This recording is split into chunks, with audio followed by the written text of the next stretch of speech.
Bien-aimés dans le Seigneur, soyez bénis dans le nom de notre Seigneur Jésus-Christ.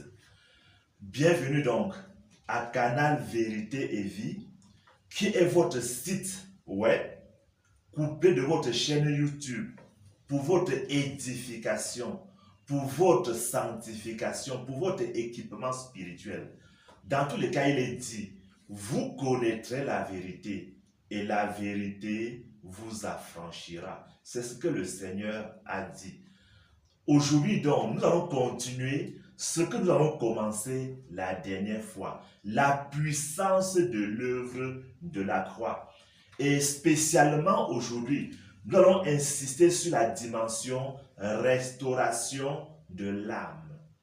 En tout cas, en rappel, nous avons déjà dit que le péché a touché l'homme dans ses trois composants, que sont le corps, l'âme et l'esprit. De même, le salut parfait de l'homme doit passer ou bien doit prendre en compte ces trois dimensions, son corps et son âme et son esprit. C'est pour cela que l'incarnation de Dieu le Fils, qui est Jésus-Christ, a été rendue possible pour que lui aussi, il ait un corps et une âme et un esprit. Pourquoi? Pour souffrir dans les trois dimensions, afin de restaurer l'homme en ces dimensions. C'est très important. Il doit souffrir là-bas pour restaurer l'homme. Et nous avons déjà démontré que Christ a souffert dans son esprit, avec pour résultat, la voie ouverte pour la régénération de l'homme au niveau de son esprit. Ce que la Bible appelle la justification de l'esprit par le Saint-Esprit. Deuxième chose, comme retombée des souffrances de Christ dans son esprit, c'est la guérison de l'homme des maladies dites spirituelles, des maladies de l'esprit. Pour cette partie, aujourd'hui, nous allons montrer que le Fils de Dieu, une fois incarné, est devenu Fils de l'homme. Quand il devient Fils de l'homme, il est aussi doté, comme le reste des hommes, il est aussi doté d'une âme.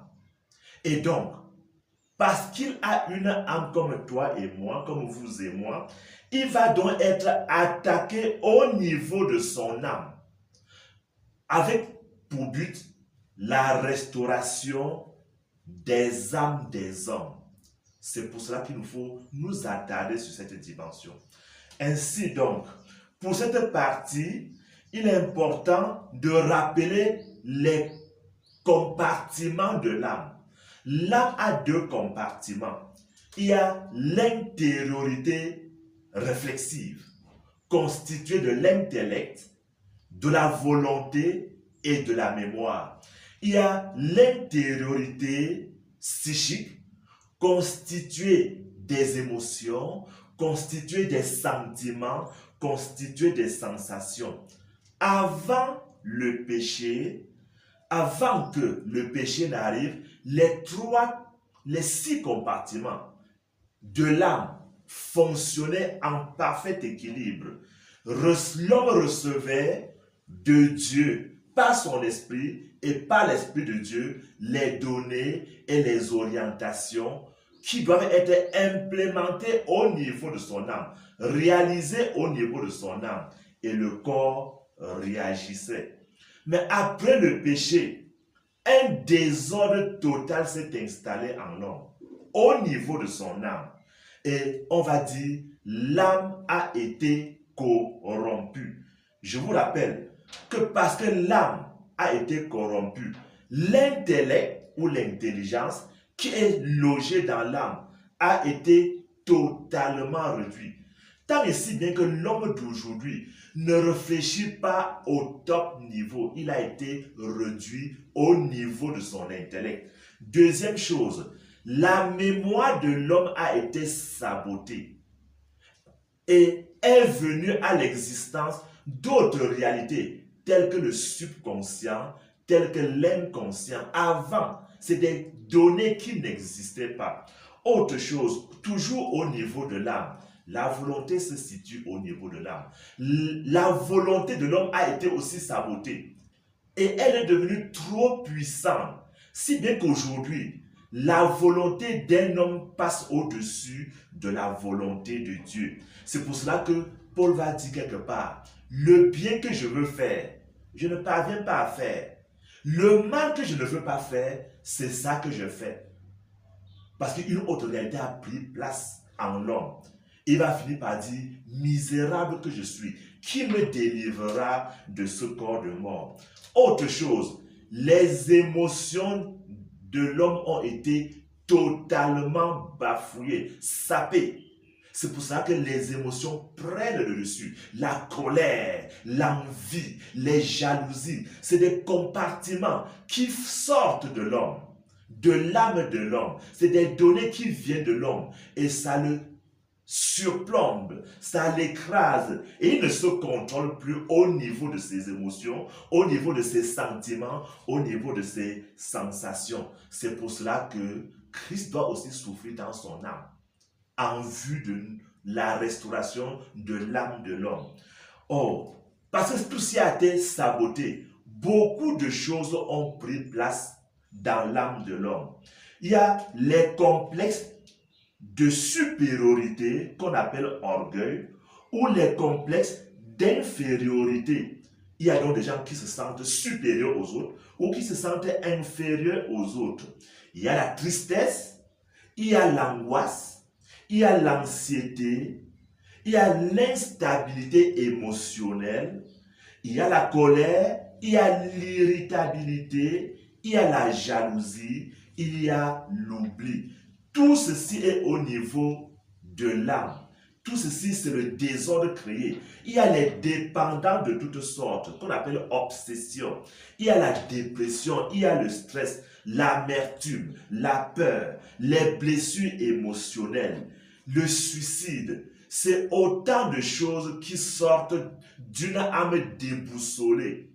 Et les hommes sont à l'état que nous connaissons aujourd'hui. La vérité, c'est que Christ a souffert dans son âme pour la restauration des âmes corrompues au niveau que nous venons de relever. Et donc, par la suite, nous allons montrer que Christ a souffert dans son âme pour cela. Ok, pour comprendre comment Christ a souffert au niveau de son âme, comment il a été attaqué, si vous voulez, au niveau de son âme, il faut bien comprendre ce qui est arrivé avec le premier Adam, c'est-à-dire Adam et Ève. Parce que Christ est le deuxième Adam qui vient sauver le premier qui est tombé, qui a chuté. Ok, la Bible dit que tout commence par la tentation, en effet. Avec Adam et Ève, tout commence par la tentation. Et si vous connaissez bien votre Bible, le serpent va venir vers Adam et Ève précisément. Et le serpent va poser une question attrape-nigo. Il va dire, Dieu a-t-il réellement dit, vous ne mangerez pas de tous les arbres du jardin? Que je vous dise, quand Satan pose cette question, le temps pour Ève de réaliser et de lever l'objection, Satan enfonce le clou. Il dit non, vous ne mourrez point. Mais Dieu sait que le jour où vous en mangerez, vos yeux s'ouvriront et vous serez comme Dieu, connaissant le bien et le mal. C'est ce qui s'est passé. Et à partir de ce moment, voici ce qui est arrivé en Ève. Voici ce qui a eu lieu dans l'âme de Ève. Première chose, Satan crée une distraction. 2. Satan crée un doute en Ève. Et ceci, une fois implémenté dans son âme, son esprit est déconnecté de l'esprit de Dieu. Et les directives qu'elle recevait sont désorientées. Et ça devient donc très grave. À partir de ce moment, l'âme de Ève ne reçoit plus donc les directives et les données venant de Dieu. Elle est abandonnée à elle-même. Voici les conséquences tragiques. Il est écrit, La femme vit que l'arbre était bon à manger.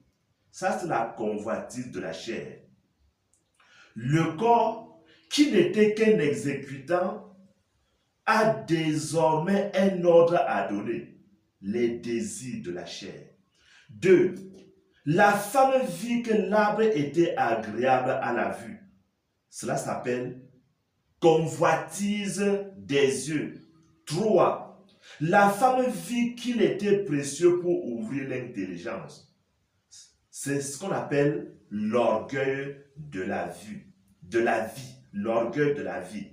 Donc, il est bien de noter que la convoitise des yeux, l'orgueil de la vie et tout cela, ça vient de l'âme, d'une âme déboussolée, ça vient d'une âme désorientée. Et donc, ses émotions sont sapées, ses sentiments sont sapés, sa mémoire, tout cela a été sapé et désormais corrompu.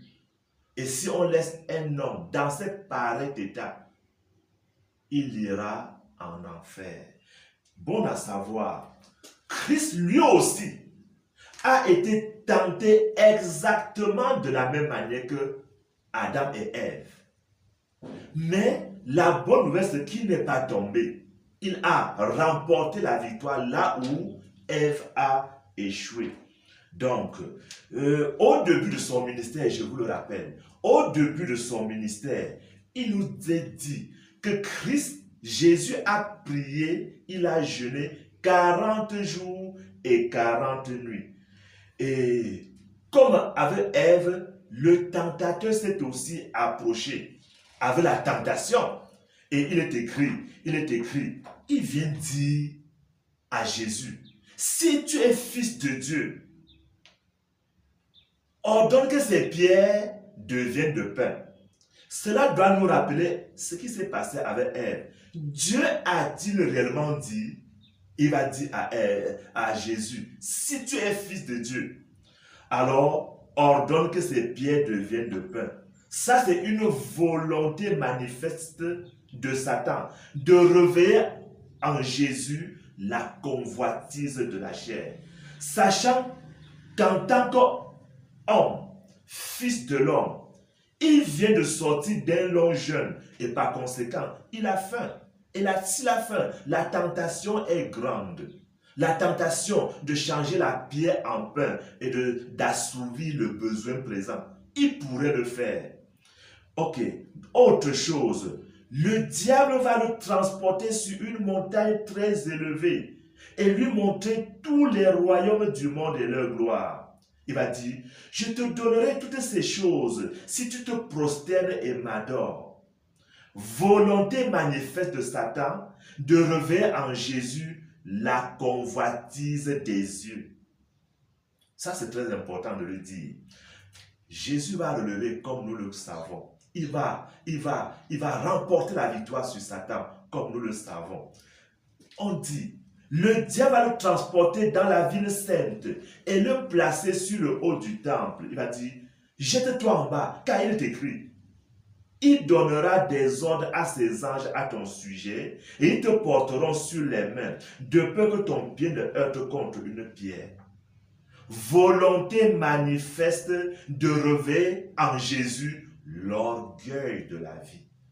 Donc, avec la tentation de Jésus, nous voyons la volonté de Satan, de réveiller en lui la convoitise de la chair, la convoitise des yeux et l'orgueil de la vie. La bonne nouvelle, c'est que, contrairement à Adam et Ève, chaque fois, le Seigneur, notre vainqueur, notre joker, le joker de Dieu, il va répliquer de manière nette. Et Satan voulait, en le faisant, créer une rupture entre l'esprit de Jésus et le Saint-Esprit. Mettre son âme en ballottage, en désorientation, en instabilité totale et faire monter la convoitise de la chair, la convoitise des yeux et l'orgueil de la vie. Heureusement pour vous et moi, Christ a su garder son âme pure. Et par là, il a remporté la victoire sur Satan. Et par là, En Jésus, nous pouvons restaurer notre âme par la puissance du Saint-Esprit. Notre âme peut être restaurée par la puissance du Saint-Esprit. Parce que Christ a remporté la victoire là où nous échouons. Tous les jours, nous tombons sous le coup de trois choses. La convoitise de la chair, la convoitise des yeux et l'orgueil de la vie.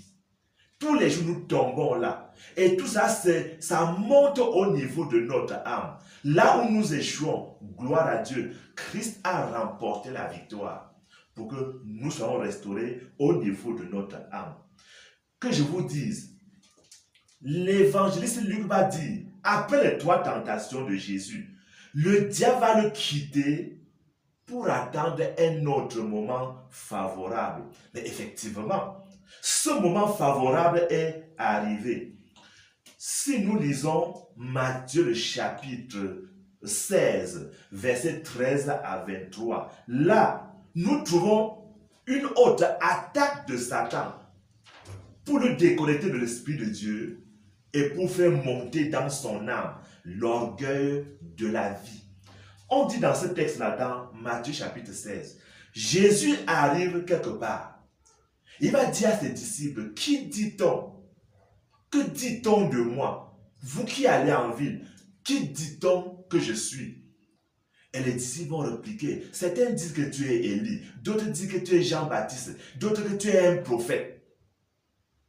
Et il va dire, et vous, qui dites-vous que je suis? Et Pierre va donner une réponse pas des moindres. Pierre, après avoir vu Jésus agir, après avoir analysé, il va dire, tu es le Christ, le Fils du Dieu vivant. Et nous savons que Jésus va dire, tu es heureux, Simon, car ce n'est pas la chair et le sang qui t'ont révélé cela. C'est mon Père qui est dans les cieux qui t'a révélé cela. Et comme résultat de la confession de Pierre, il va dire, tu es Pierre. Et sur cette pierre, je bâtirai mon église. Tant et si bien que les portes du séjour des morts ne prévaudront point contre toi. Il va faire une recommandation. Ne dites cela à personne. Ça, c'est très important. Ça, c'est très important. Une fois qu'il a dit cela, nous allons au verset 21. Et Jésus va dérouler sa feuille de route. Il va relever ce qu'il est venu faire dans ce monde. Jésus va dire, je m'en vais à Jérusalem. Et là-bas, je vais souffrir énormément de la part des anciens, de la part des scribes, de la part des principaux sacrificateurs. Je serai mis à mort, d'une mort horrible. Il le sait, il le savait. Il dit à ses disciples, je vais mourir d'une mort atroce. Mais sachez-le, au troisième jour, je vais ressusciter des morts. Et lorsqu'il a dit cela, Pierre va prendre Jésus à part pour créer avec lui une certaine amitié par rapport aux autres disciples. Il va dire, Seigneur, ce que tu viens de dire là, cela n'arrivera pas. Je t'assure, cela n'arrivera pas. À Dieu ne plaise, Seigneur, cela ne t'arrivera pas. Et la réaction de Jésus est plus ou moins surprenante. Il va dire à Pierre, arrière de moi Satan, tu mets en scandale, car tes pensées ne sont pas les pensées de Dieu, mais des hommes. Ici, notons qu'il y avait là une autre attaque de Satan pour faire monter l'ego de Jésus. Regardez, Pierre prend Jésus à part. Il dit, mais ce que tu viens de dire n'est pas normal. Tu es fils de Dieu. Tu es le fils du Dieu vivant comme je viens de le déclarer. Et tu as apprécié. Il est donc hors de question que tu meurs.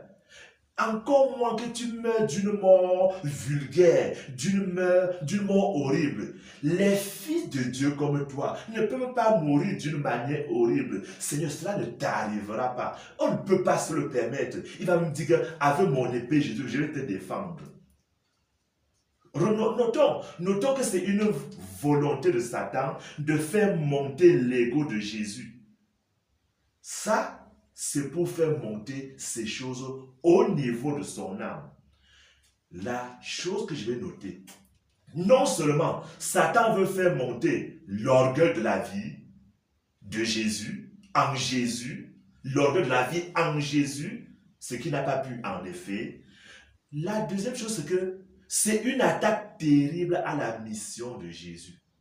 La vérité, c'est que avant de régner, Jésus sait qu'il doit souffrir.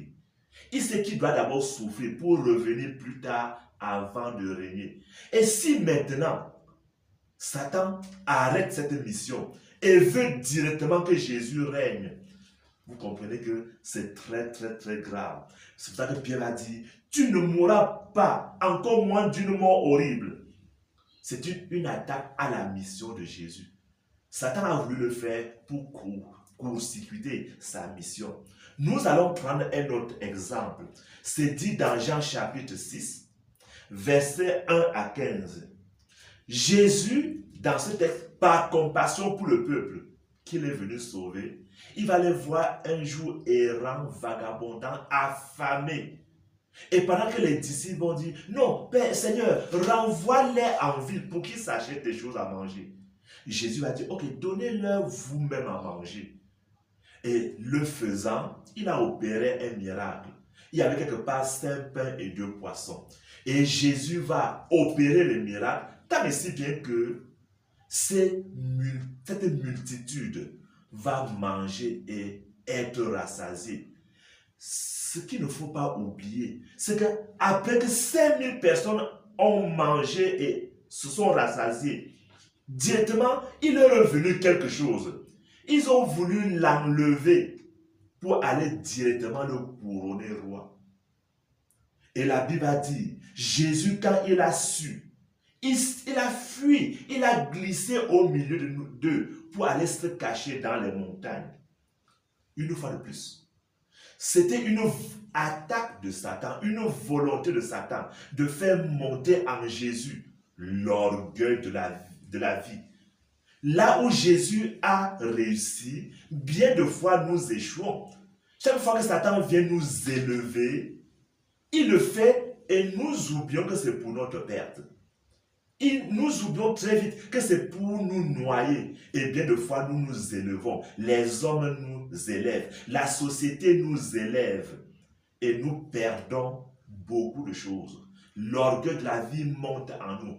Gloire à Dieu. Satan a voulu, la foule a voulu élever Jésus après la multiplication des pains.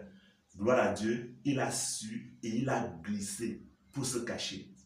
Satan voulait aussi mettre une espèce de court-circuit dans sa mission pour qu'il n'accomplisse pas ce qu'il devait faire, la croix. Il voulait soustraire Christ à la croix. C'est très important. Autre chose que je voulais relever, je veux parler de l'agonie de notre Seigneur Jésus au jardin de Gethsémani. Christ sait ce qu'il attend. Il va même prier avec instance. On dit, il prie tant et si bien que sa sueur se transforme en grumeaux de sang. Ça, c'est très important. Quand Jésus prie tant et si bien que sa sueur va couler comme des grumeaux de sang, cela montre l'intensité de la prière. Cela montre que dans son âme, il était tellement abattu, tellement confronté, qu'il est arrivé à ce stade. Cela montre son état d'âme. Il a traduit cela par une prière de cette nature, tant et si bien que sa sueur coule comme des grumeaux de sang. Ça, c'est important. Il va d'ailleurs le dire à ses disciples, mon âme est triste jusqu'à la mort. Il va dire en cette occasion à ses disciples, mon âme est triste jusqu'à la mort. Et donc, il a été touché dans son âme. Il a été attaqué dans son âme. L'autre réalité, il va dire, Père, s'il est possible que tu éloignes de moi cette coupe, et puis se rattrape, il dit, toutefois, que ce ne soit pas ma volonté, que ce soit ta volonté, Seigneur. On va donc comprendre qu'au jardin de Gethsémani, la volonté de Jésus, en tant qu'homme, était levée contre la volonté de Dieu. Et il a dit, Père, si tu peux éloigner de moi cette coupe. Mais puis il se ressaisit. Il dit, non, ce n'est pas ma volonté qui doit se réaliser. C'est ta volonté, Seigneur. Voilà le Seigneur, avec les dimensions de son âme, qui se lève contre la volonté de Dieu. Gloire à Dieu. Il n'est pas tombé là où vous et moi, nous tombons. Il a remporté la victoire. Il a su par la prière, il a su mener ce combat. Et la victoire était certaine au niveau de son âme. Gloire à Dieu. Pour avoir remporté cette victoire au niveau de son âme, nous avons la possibilité en Jésus, par le Saint-Esprit, d'avoir une âme restaurée. Amen. Autre chose qui s'est passée à la croix, nous avons parlé de l'humiliation du Fils de Dieu. Que je vous dise, cette humiliation se ressent, et alors s'est ressentie au niveau de cela, de son âme. Et cela s'accompagne de beaucoup de peine et de beaucoup de souffrance. Jésus s'est retrouvé au tribunal des hommes. Rendez-vous compte que le Créateur de l'homme se retrouve au tribunal des hommes qu'il a créés. Vous et moi, on ne pourrait pas tolérer pareille chose. Mais le Seigneur a su soutenir, supporter que les hommes qu'il a créés le jugent. Et ça fait une espèce de choc au niveau de son âme. Regardez, les hommes que Jésus a créés, ils ont préféré le brigand à lui. Que je vous dis, c'est un scandale que les hommes préfèrent un brigand à la place du Créateur. La vérité, c'est que Jésus ressent ça au niveau de son âme. Autre chose, les hommes que Jésus a créés l'ont mis totalement à nu devant tous. Ils l'ont dépouillé de ses vêtements, exposant sa nudité au vu et au su de tout le monde. Et avec ça, n'importe qui à sa place serait touché. Il va expérimenter la honte. Il va expérimenter le mépris. Il va expérimenter le rejet. Il va expérimenter l'humiliation. Ça se ressent dans l'âme. Et une âme confrontée à ces réalités. C'est ce que le Seigneur a vécu. Autre chose, Jésus a reçu des moqueries. Les hommes qu'il a créés se sont moqués de lui. Il a été giflé, il a été insulté de la part des hommes qu'il a créés. Il a été crucifié au milieu de deux brigands, comme s'il était un vulgaire brigand, alors que lui, il n'a rien fait. Ça, c'est autant d'attaques au niveau de l'âme de notre Seigneur. Que je vous dis, je n'ai pas fini. Jésus a été frappé par le roseau, avec le roseau. On dit que on le frappait avec le roseau, et on lui a mis même un roseau dans la main. Que je vous dise, pour nous autres Africains, le roseau dans la main signifie qu'il est un mécréant, il est moins qu'un homme. Il ne mérite pas être au milieu des hommes. C'était une manière de l'exclure de la société des hommes. Et chaque fois qu'un homme était exclu de la société des hommes, il partait étant meurtri dans son âme. Il partait étant réduit à zéro. Et cela se ressentait dans le stress, dans une dépression et autres. Jésus a confronté tout cela pour que nous soyons aujourd'hui appelés enfants de Dieu. Que je n'oublie pas de vous le dire. Jésus a reçu sur la tête, non pas une couronne en tant que roi, en tant que fils de Dieu, il a reçu une couronne d'épines. J'essaie là de relever certaines choses que Christ a reçues alors qu'il était à la croix. Mais c'était des choses pour le réduire, pour l'attaquer au niveau de son âme. Ainsi donc, dans son âme, il a sérieusement souffert. La vérité, c'est qu'il n'a pas cédé. Et pour n'avoir pas cédé, aujourd'hui, vous et moi, nous avons la possibilité d'avoir la restauration de l'âme, la sanctification de l'âme par la puissance du Saint-Esprit, l'Esprit de Dieu. Ah, c'est important de le dire. En tout cas, j'aime bien ce texte de Hébreux chapitre 4, verset 15. Car nous n'avons pas un souverain sacrificateur qui ne puisse pas compatir à nos faiblesses. Au contraire, il a été tenté comme nous en toutes choses sans commettre de péché. Très important. Ainsi, Christ a été attaqué au niveau de son âme, sans faillir. C'est la bonne nouvelle. Il a été attaqué au niveau de son âme, mais alors il n'a pas failli. Il a été vainqueur dans son âme pour que nous ayons une possibilité d'avoir une âme restaurée. Ah, c'est la bonne nouvelle. C'est la bonne nouvelle. Que je vous dise, hein, parce que Christ a remporté la victoire au niveau de son âme. Vous et moi, nous avons cette aptitude de faire la différence entre les œuvres de la chair et les œuvres de l'esprit. Et en Jésus, par la puissance du Saint-Esprit, lui qui a remporté la victoire là où nous échouons, nous pouvons entrer dans le royaume de Dieu avec une âme sanctifiée. C'est bon de le savoir. Comme retomber, les hommes déchus ont la voie tracée pour guérir leur âme corrompue de toutes sortes de troubles, de déséquilibres. Et je m'en vais vous rappeler. Il y a les complexes de supériorité ou les complexes d'infériorité. Il y a la tristesse, il y a l'angoisse, il y a l'anxiété, il y a l'instabilité émotionnelle, il y a l'irritabilité, il y a la colère, la jalousie, l'oubli même. Il y a les dépendants de toutes sortes. Et si je vais m'arrêter à ce niveau, la société, les hommes d'aujourd'hui sont dépendants de beaucoup de choses, de l'alcool, de la cigarette, du sexe, de la célébrité. Beaucoup de choses sont montées dans le cœur des hommes. Christ, de tout ce que je cite, nous donne la victoire. Il nous donne la victoire sur le stress, sur la dépression. Il nous donne la victoire sur la peur, l'amertume. Il nous donne la victoire sur les blessures émotionnelles. Tout ce que nous venons de citer, et il y a beaucoup d'autres. La victoire de Jésus à la croix du Calvaire, au niveau de l'attaque de Satan, au niveau de son âme, cette victoire nous donne la victoire sur tout ce que nous venons de citer. Et si vous vous reconnaissez dans cette liste, il y en a bien d'autres. Et en effet, la bonne nouvelle aujourd'hui, c'est que la victoire est possible dans le nom puissant de Jésus. Alors mes bien-aimés, je vous convie à entrer dans la victoire que Christ a remportée pour vous. Ne restez pas dépendant des choses qui sortent de l'âme. La Bible a appelé ça la chair.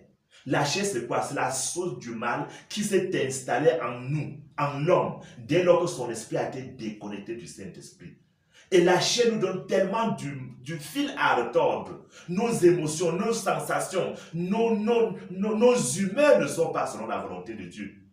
Mais nous avons la possibilité d'être guéris de la honte, de la jalousie, de la haine.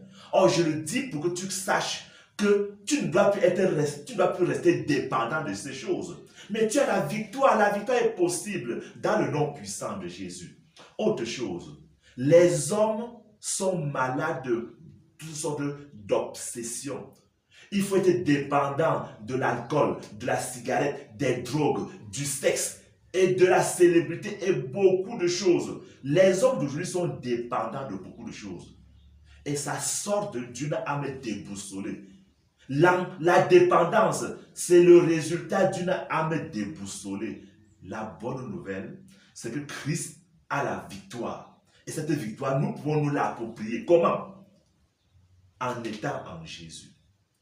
2 Corinthiens 5, verset 17 dit, ceux qui sont en Christ sont de nouvelles créatures. Les choses anciennes sont passées. Voici toutes choses sont devenues nouvelles. Par conséquent, en Jésus, nous pouvons être guéris de l'irritabilité, des blessures émotionnelles, même du suicide. Si les gens se suicident, c'est que dans leur âme, c'est l'impasse totale. La bonne nouvelle, ne vous suicidez pas, ne vous donnez pas la mort. Jésus a remporté la victoire pour guérir votre âme. Comment ça se passe? Comment vous allez faire? Alors repentez-vous. Repentez-vous. Reconnaissez que vous êtes pécheur. Reconnaissez que Christ est mort à la croix pour vous. Et à ce Jésus, confessez vos péchés. Demandez pardon. Abandonnez le mal. Si l'abandon du mal est difficile, demandez à Dieu, par le Saint-Esprit, la force pour abandonner le mal. Et je sais que c'est possible par la puissance du Saint-Esprit. Décidez-vous de revenir à Jésus.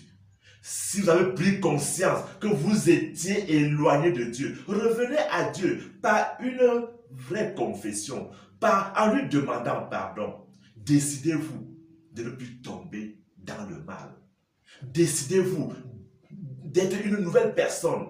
Si cela monte en vous, demandez à Dieu, par le Saint-Esprit, d'être une nouvelle personne. Vous ne pouvez pas le faire, je le sais. Mais Jésus est capable de le faire par la puissance du Saint-Esprit. Que vous soyez bénis au nom de Jésus. Dans tous les cas, vous connaîtrez la vérité et la vérité vous affranchira. Soyez bénis au nom puissant de Jésus.